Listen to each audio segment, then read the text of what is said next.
Hello दोस्तों, नमस्कार। मैं आपका दोस्त ओम प्रकाश लेके आया हूँ भारतीय इतिहास के टॉपिक मौर्य काल से संबंधित कुछ प्रश्न उत्तर। दोस्तों, अगर आपने पहले मौर्य काल वाला टॉपिक पढ़ रखा है तो ये प्रश्न उत्तर उसमें रिवाइज में आपके काफ़ी सहायक सिद्ध होंगे।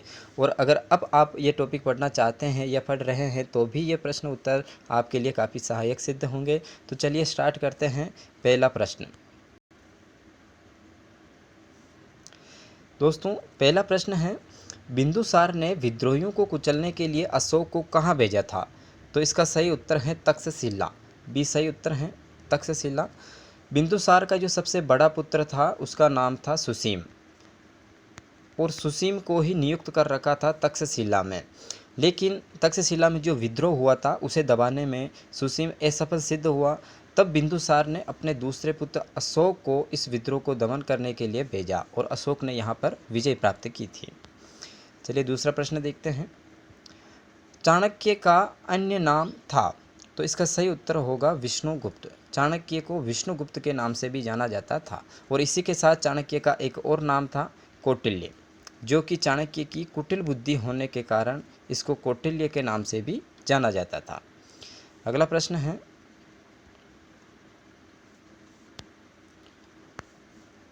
तीसरा प्रश्न है, निम्नलिखित में से किसकी तुलना मैकियावेली के प्रिंस से की जाती है? तो इसका सही उत्तर है बी, कौटिल्य के अर्थशास्त्र की तुलना मैकियावेली के प्रिंस से की जाती है।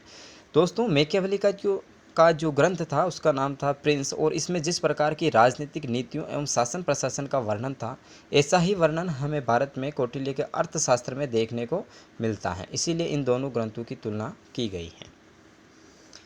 अगला प्रश्न है, चौथा,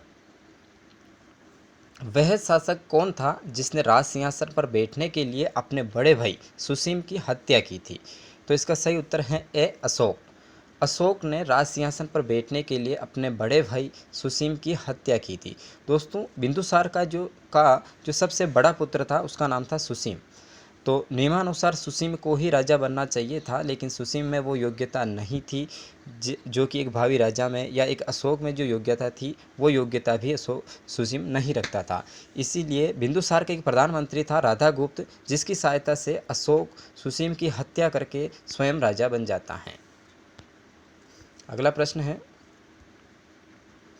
निम्नलिखित में से वह व्यक्ति कौन है जिसका नाम देवान प्रियदर्शी या देवनाम प्रियदर्शी भी था? तो इसका सही उत्तर है ए, अशोक। अशोक को देवनाम प्रियदर्शी के नाम से भी जाना जाता था। अगला प्रश्न है, कौटिल्य या चाणक्य किसका प्रधानमंत्री था? तो इसका सही उत्तर है बी, चंद्रगुप्त मौर्य का। चंद्रगुप्त मौर्य चाणक्य की सहायता से ही मौर्य वंश की स्थापना कर पाया और राजा या सम्राट बना था, और बाद में चाणक्य चंद्रगुप्त मौर्य का प्रधानमंत्री बनता है। अगला प्रश्न है, कलिंग विजय के उपरांत अशोक महान ने निम्नलिखित में से किस धर्म को अंगीकृत कर लिया था? तो कलिंग विजय के उपरांत अशोक बौद्ध धर्म को मानने लग गया था। इससे पहले अशोक बिंदुसार की तरह ही ब्राह्मण मत को मानने वाला था, लेकिन जब वहाँ जो युद्ध होता है उसके बाद जब उसका मन द्रवित होता है, उसने शांति के मार्ग को अपनाया, तब वो बौद्ध धर्म को अपना लेता है। अगला प्रश्न है, भारत का वह प्रसिद्ध शासक जिसने अपने जीवन के अंतिम दिनों में जैन धर्म को अपना लिया था या अपनाया था? तो इसका सही उत्तर है चंद्रगुप्त मौर्य। ऐसा ही उत्तर है, चंद्रगुप्त मौर्य ने अपने जीवन के अंतिम समय में जैन धर्म को अपना कर अपने देह त्याग किया था संलेखना पद्धति से। अगला प्रश्न है, मेगस्थनीज ने भारतीय समाज को कितनी श्रेणियों में विभाजित किया गया है? तो मेगस्थनीज ने अपनी पुस्तक इंडिका में भारतीय समाज को 7 श्रेणियों में विभाजित किया है।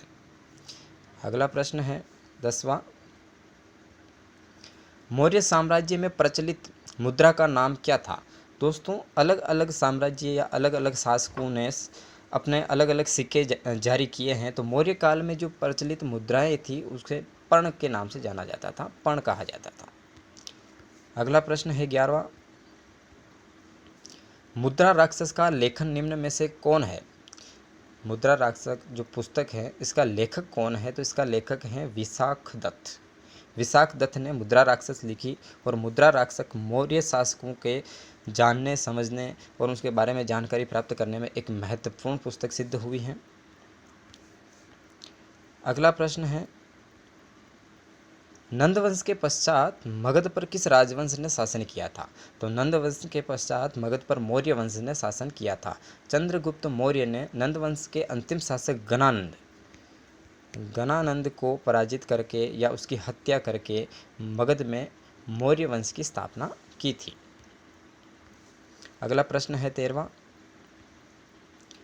मौर्य काल में शिक्षा का सर्वाधिक प्रसिद्ध केंद्र था? तो मौर्य काल में जो प्रसिद्ध केंद्र था वो है तक्षशिला। सी उत्तर सही है। तक्षशिला, चाणक्य या कौटिल्य जो था वो तक्षशिला का ही आचार्य था। तो मौर्य काल में जो प्रसिद्ध शिक्षा का केंद्र था वो था तक्षशिला और वर्तमान में तक्षशिला पाकिस्तान में आता है। अगला प्रश्न है 14वां, मेगस्थनीज की पुस्तक का नाम था? मेगस्थनीज सेल्यूकस का राजदूत था जो भारत में चंद्रगुप्त मौर्य के दरबार में आया था और इसने अपनी पुस्तक लिखी थी इंडिका। सही उत्तर है डी, इंडिका। अगला प्रश्न है, कौटिल्य के अर्थशास्त्र में किस पहलू पर प्रकाश डाला गया है? तो कौटिल्य के अर्थशास्त्र में राजनीतिक नीतियों पर प्रकाश डाला गया है। दोस्तों यहाँ पर कंफ्यूज कर देने वाली बात इसके नाम में है अर्थशास्त्र। पुस्तक का नाम है अर्थशास्त्र, लेकिन इसमें राजनीतिक नीतियों का वर्णन है, ना कि आर्थिक। कभी कभी हम जल्दबाजी में इसको आर्थिक आधार पर कर देते हैं, लेकिन इसमें राजनीतिक नीतियों का वर्णन है। तो थैंक यू। इतने ही 15 क्वेश्चन थे, आगे मैं और क्वेश्चन लेके आऊँगा।